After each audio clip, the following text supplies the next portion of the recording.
ವಿಷಯದಲ್ಲೂ ದೇವರ ಮುಂದೆ ಕೃತಜ್ಞತಾ ಸ್ತುತಿಯನ್ನು ಪ್ರಾರ್ಥನೆ ವಿಜ್ಞಾಪನೆಗಳನ್ನು ಮಾಡುತ್ತಾ ನಿಮಗೆ ಬೇಕಾದುದನ್ನು ತಿಳಿಸಿರಿ.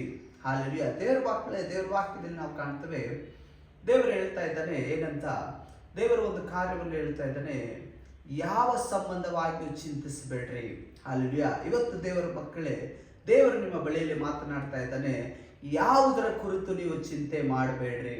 ಹಾಲೆಲೂಯಾ. ಯಾವುದರ ಕುರಿತು ನೀವು ಚಿಂತೆ ಮಾಡಬೇಡ್ರಿ, ಚಿಂತೆಗೆ ಒಳಗಾಗಬೇಡ್ರಿ. ಅನೇಕ ಸಾರಿ ನಮ್ಮ ಜೀವಿತಗಳಲ್ಲಿ ಅನೇಕ ಕುರಿತು ನಾವು ಚಿಂತೆಗಳಿಗೆ ಒಳಗಾಗ್ತೀವಿ. ನಮ್ಮ ಭವಿಷ್ಯದ ಕುರಿತು, ನಮ್ಮ ಮಕ್ಕಳ ಕುರಿತು, ಕೆಲಸದ ಕುರಿತು, ಮುಂದೆ ನಡೀಲಿಕ್ಕೆ ಹೋಗುವಂಥ ಕಾರ್ಯಗಳ ಕುರಿತು, ಮುಂದೆ ನಡೀಲಿಕ್ಕೆ ಹೋಗುವಂಥ ಕಾರ್ಯಗಳ ಕುರಿತು ಅನೇಕ ಸಾರಿ ಅನೇಕ ವಿಷಯಗಳಲ್ಲಿ ಅನೇಕ ಸಂಬಂಧವಾಗಿ ನಾವು ಚಿಂತೆಗೆ ಒಳಗಾಗ್ತೀರಿ, ಚಿಂತಾಕ್ರಾಂತರಾಗ್ತೀರಿ. ಆದರೆ ದೇವರ ವಾಕ್ಯ ಹೇಳುತ್ತೆ, ಯಾವ ಸಂಬಂಧವಾಗಿಯೂ ಚಿಂತೆ ಮಾಡಬೇಡ್ರಿ. ಹಾಲೆಲೂಯಾ. ಇವತ್ತು ದೇವರ ಮಕ್ಕಳೇ, ನೀನು ಯಾವುದ್ರ ಕುರಿತು ಚಿಂತೆ ಮಾಡ್ತಾ ಇದೀಯಾ?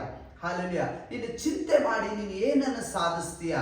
ಇವತ್ತು ಚಿಂತೆ ಮಾಡಬೇಡ. ದೇವರ ಆತ್ಮನು ಹೇಳ್ತಾ ಇದ್ದಾನೆ, ನೀನು ಚಿಂತೆ ಮಾಡುವಂಥ ಪ್ರತಿಯೊಂದು ಕಾರ್ಯಗಳಲ್ಲೂ, ನೀನು ಚಿಂತೆ ಮಾಡುವಂಥ ಪ್ರತಿಯೊಂದು ಸಂದರ್ಭದಲ್ಲೂ, ನೀನು ಚಿಂತೆ ಮಾಡ್ತಾ ಇರುವಂಥ ಪ್ರತಿಯೊಂದು ವಿಷಯಗಳಲ್ಲೂ ದೇವರು ತಾನೇ ಅದ್ಭುತ ಮಾಡಬೇಕೆ ಹೊರತು ನಿನ್ನಿಂದ ಏನು ಮಾಡೋದಕ್ಕೆ ಸಾಧ್ಯವಾಗೋದಿಲ್ಲ. ಇವತ್ತು ದೇವರ ಮಕ್ಕಳೇ, ದೇವರ ವಾಕ್ಯದಲ್ಲಿ ನಾವು ಕಾಣ್ತೇವೆ, ಯಾವ ಸಂಬಂಧವಾಗಿಯೂ ನೀವು ಚಿಂತಿಸಬೇಡ್ರಿ, ಯಾವುದರ ಕುರಿತಾಗಿಯೂ ನೀವು ಚಿಂತಿಸಬೇಡ್ರಿ ಎಂದು ದೇವರ ವಾಕ್ಯದಲ್ಲಿ ನಾವು ಕಾಣ್ತೇವೆ. ಹಾಗಾದ್ರೆ ದೇವರ ಮಕ್ಕಳೇ, ನೀನು ಏನು ಕುರಿತು ಇವತ್ತು ಚಿಂತೆ ಮಾಡ್ತಾ ಇದೆಯಾ? ನಿನ್ನ ಮಕ್ಕಳ ಕುರಿತು ಚಿಂತೆ ಮಾಡ್ತಾ ಇದೆಯಾ? ನಿನ್ನ ಮಕ್ಕಳ ಭವಿಷ್ಯದ ಕುರಿತು ಚಿಂತೆ ಮಾಡ್ತಾ ಇದೆಯಾ? ಮದುವೆ ವಿಷಯದಲ್ಲಿ ಚಿಂತೆ ಮಾಡ್ತಾ ಇದೆಯಾ? ಕೆಲಸದ ವಿಷಯದಲ್ಲಿ ಚಿಂತೆ ಮಾಡ್ತಾ ಇದೆಯಾ? ನನ್ನ ಜೀವಿತ ಮುಂದೆ ಏನಾಗುತ್ತೋ, ಯಾವ ರೀತಿ ನಾನು ಸಾಗಿಸ್ತೀನೋ, ನನ್ನ ಜೀವಿತದಲ್ಲಿ ಏನು ಸಂಭವಿಸುತ್ತೋ ಎಂದು ನೀನು ಚಿಂತೆಗೆ ಒಳಗಾಗಿದ್ಯಾ? ಇವತ್ತು ಆ ಚಿಂತೆಯಿಂದ ನೀನು ಹೊರಗಡೆ ಬಾ. ಹಾಲೆಲೂಯಾ. ದೇವರ ಮಕ್ಕಳೇ, ದೇವರ ವಾಕ್ಯದಲ್ಲಿ ಕಾಣ್ತೇವೆ, ಯೇಸು ಸ್ವಾಮಿ ನಿನ್ನ ಬಳಿಯಲ್ಲಿ ಮಾತನಾಡ್ತಾ ಇದ್ದಾನೆ, ನೀನು ಚಿಂತೆಗೆ ಒಳಗಾಗಬೇಡ. ಹಾಲೆಲೂಯಾ. ನೀನು ಚಿಂತೆ ಮಾಡಬೇಡ, ಯಾವುದರ ಕುರಿತು ಚಿಂತೆ ಮಾಡಬೇಡ. ಯಾಕಂದ್ರೆ ನಿನಗಾಗಿ ಚಿಂತಿಸುವಂತ ಒಬ್ಬ ದೇವರಿದ್ದಾನೆ, ಆತನು ಯೇಸು ಕ್ರಿಸ್ತನಾಗಿದ್ದಾನೆ. ಹಾಲೆಲೂಯಾ. ದೇವರ ವಾಕ್ಯದಲ್ಲಿ ನಾವು ಕಾಣ್ತೇವೆ, ಈ ರೀತಿಯಾಗಿ ಹಾರಾಡುವ ಹಕ್ಕಿಗಳನ್ನ ನೋಡ್ರಿ, ಅದು ಬಿತ್ತೋದಿಲ್ಲ, ಕುಯ್ಯೋದಿಲ್ಲ, ಅದು ಕಣಜಗಳಲ್ಲಿ ಕೂಡಿಟ್ಟುಕೊಳ್ಳೋದಿಲ್ಲ, ಆದರೂ ಕೂಡ ಅದನ್ನು ತಕ್ಕ ಸಮಯದಲ್ಲಿ ಪೋಷಿಸುವಂತ ಒಬ್ಬ ದೇವರು ಆಕಾಶದಲ್ಲಿದ್ದಾನೆ, ಪರಲೋಕದಲ್ಲಿದ್ದಾನೆ. ಹಾಲೆಲೂಯಾ. ಹಾರಾಡುವ ಹಕ್ಕಿಗಳನ್ನು ನೋಡ್ರಿ, ಅದು ಬಿತ್ತೋದಿಲ್ಲ, ಕುಯ್ಯೋದಿಲ್ಲ, ಆದರೂ ಕೂಡ ಅದಕ್ಕೆ ಬೇಕಾದಂತ ಸಮಯಕ್ಕೆ ಬೇಕಾದದ್ದೆಲ್ಲವನ್ನ ದೇವರು ಒದಗಿಸಿ ಕೊಡ್ತಾನೆ. ದೇವರ ಮಕ್ಕಳೇ, ಅಡವಿಯಲ್ಲಿ ಬೆಳೆಯುವಂತ ಹುಲ್ಲನ್ನ ನೋಡ್ರಿ, ಅದಕ್ಕೆ ಯಾರು ಪೋಷಣೆ ಕೊಡೋದಿಲ್ಲ, ಅದಕ್ಕೆ ಯಾರನ್ನು ನೀರನ್ನು ಒಯ್ಯೋದಿಲ್ಲ, ಆದ್ರೂ ಕೂಡ ತನ್ನಷ್ಟಕ್ಕೆ ತಾನೇ ಅದು ಬೆಳೆಯುತ್ತೆ, ತನ್ನಷ್ಟಕ್ಕೆ ತಾನೇ ಅದು ಬಾಡಿ ಹೋಗುತ್ತೆ. ಆದ್ರೆ ದೇವರ ಮಕ್ಕಳೇ, ದೇವರ ವಾಕ್ಯದಲ್ಲಿ ಕಾಣ್ತೇವೆ, ಇದೆಲ್ಲದಕ್ಕಿಂತ ಹೆಚ್ಚಾಗಿ ದೇವರು ನಿನ್ನನ್ನು ಶ್ರೇಷ್ಠವಾಗಿ ಎಣಿಸಿದ್ದಾನೆ. ಹಾಲೆಲೂಯಾ. ನಿನ್ನ ಕುಟುಂಬವನ್ನು ಶ್ರೇಷ್ಠವಾಗಿ ಎಣಿಸಿದ್ದಾನೆ. ಇವತ್ತು ಹಾರಾಡುವ ಹಕ್ಕಿಯನ್ನೇ ದೇವರು ಪೋಷಿಸೋದಾದ್ರೆ ನಿನ್ನನ್ನು ಕೂಡ ದೇವರು ಪೋಷಿಸೋದಕ್ಕೆ ಶಕ್ತನಾಗಿದ್ದಾನೆ, ನಿನ್ನ ಕುಟುಂಬವನ್ನು ಕೂಡ ಪೋಷಿಸೋದಕ್ಕೆ ಶಕ್ತನಾಗಿದ್ದಾನೆ, ನಿನ್ನ ಮಕ್ಕಳ ಜೀವಿತವನ್ನು ಕೂಡ ಕಟ್ಟೋದಕ್ಕೆ ದೇವರು ಶಕ್ತನಾಗಿದ್ದಾನೆ. ಆದ್ರಿಂದ ನೀನು ಚಿಂತೆ ಮಾಡಬೇಡ. ನೀನು ಚಿಂತೆ ಮಾಡಿ ನೀನು ಏನನ್ನು ಸಾಧನೆ ಮಾಡೋದಕ್ಕಾಗೋದಿಲ್ಲ. ದೇವರ ವಾಕ್ಯದಲ್ಲಿ ಕಾಣ್ತೇವೆ, ನೀನು ಚಿಂತೆ ಮಾಡಿ ಒಂದು ಮೊಳ ಉದ್ದನೂ ಬೆಳೆಯೋದಿಲ್ಲ, ಒಂದು ಕಡಿಮೆನೂ ಆಗೋದಿಲ್ಲ.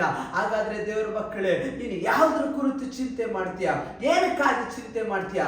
ಚಿಂತೆ ಮಾಡೋದನ್ನ ಬಿಟ್ಟು, ದೇವರ ವಾಕ್ಯದಲ್ಲಿ ನಾವು ಕಾಣ್ತೇವೆ, ಚಿಂತೆ ಮಾಡೋದನ್ನ ಬಿಟ್ಟು ದೇವರಿಗೆ ಕೃತಜ್ಞತಾ ಸ್ತುತಿಯನ್ನು ಮಾಡುತ್ತಾ ಎಲ್ಲ ವಿಷಯಗಳಲ್ಲಿ ವಿಜ್ಞಾಪನೆಯನ್ನ ಮಾಡ್ರಿ. ಹಾಲೆಲೂಯಾ. ಹಾಗಾದ್ರೆ ದೇವರ ವಾಕ್ಯದಲ್ಲಿ ನಾವು ಕಾಣ್ತೇವೆ, ದೇವರು ಹೇಳ್ತಾ ಇದ್ದಾನೆ, ಚಿಂತೆ ಮಾಡಬೇಡ.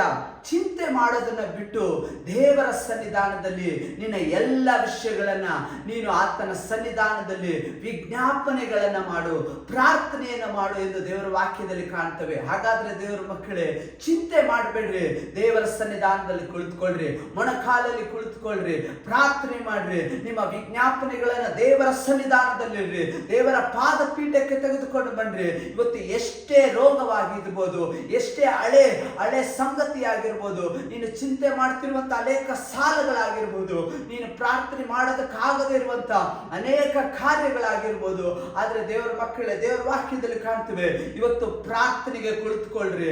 ಇವತ್ತು ನಿಮ್ಮ ಎಲ್ಲ ವಿಜ್ಞಾಪನೆಗಳನ್ನ ದೇವರ ಮುಂದೆ ಇಡ್ರಿ. ಚಿಂತೆ ಮಾಡ್ಲಿಕ್ಕೆ ಹೋಗ್ಬೇಡ್ರಿ. ಇವತ್ತು ಚಿಂತೆ ಮಾಡಿ ಮಾಡಿ ನೀನೇನು ಸಾಧನೆ ಮಾಡೋದಕ್ಕಾಗೋದಿಲ್ಲ.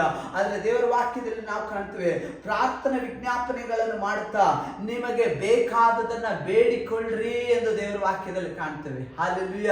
ಹಾಗಾದ್ರೆ ದೇವರ ಮಕ್ಕಳೇ, ನೀವು ಬೇಡ್ಕೊಳ್ತಾ ಇರೋದು ಯಾರ ಹತ್ರ ಗೊತ್ತಾ? ನೀವು ಪ್ರಾರ್ಥನೆ ಮಾಡಿದಾಗ, ನೀವು ವಿಜ್ಞಾಪನೆಯನ್ನು ಸಲ್ಲಿಸಿದಾಗ, ದೇವರೇ ನನಗೆ ಈ ರೀತಿ ಕಷ್ಟ ಇದೆ, ನಾನು ಸಾಲದಲ್ಲಿದ್ದೀನಿ, ಇಕ್ಕಟ್ಟಲ್ಲಿದ್ದೀನಿ, ಬಾಧೆಯಲ್ಲಿದ್ದೀನಿ ಎಂದು ದೇವರ ಬಳಿಯಲ್ಲಿ ಪ್ರಾರ್ಥನೆಯಲ್ಲಿ ನೀವು ಕುಳಿತುಕೊಂಡು ಅಳುತ್ತಾ ಪ್ರಾರ್ಥನೆ ಮಾಡಬೇಕಾದ್ರೆ, ನೀವು ಪ್ರಾರ್ಥನೆ ಮಾಡ್ತಾ ಇರೋದು ಯಾರ ಹತ್ರ ಗೊತ್ತಾ? ಒಂದು ಸಾಧಾರಣ ಮನುಷ್ಯನ ಬಳಿಯಲ್ಲಿ ಅಲ್ಲ. ಆತನು ಅಖಿಲಾಂಡವನ್ನು ಸೃಷ್ಟಿ ಮಾಡಿದ ದೇವರಾಗಿದ್ದಾನೆ. ಆಕಾಶವನ್ನ ಭೂಮಿಯನ್ನ ಉಂಟು ಮಾಡಿದ ದೇವರಾಗಿದ್ದಾನೆ. ಆತನ ಬಳಿಯಲ್ಲಿ ವಿಜ್ಞಾಪನೆ ಮಾಡುವಾಗ ಆತನು ಕೇಳಿಸಿಕೊಂಡು ಸುಮ್ಮನೆ ಇರುವಂತ ದೇವರಲ್ಲ ಅವನು. ಆತನು ತಕ್ಕ ಸಮಯದಲ್ಲಿ ಉತ್ತರ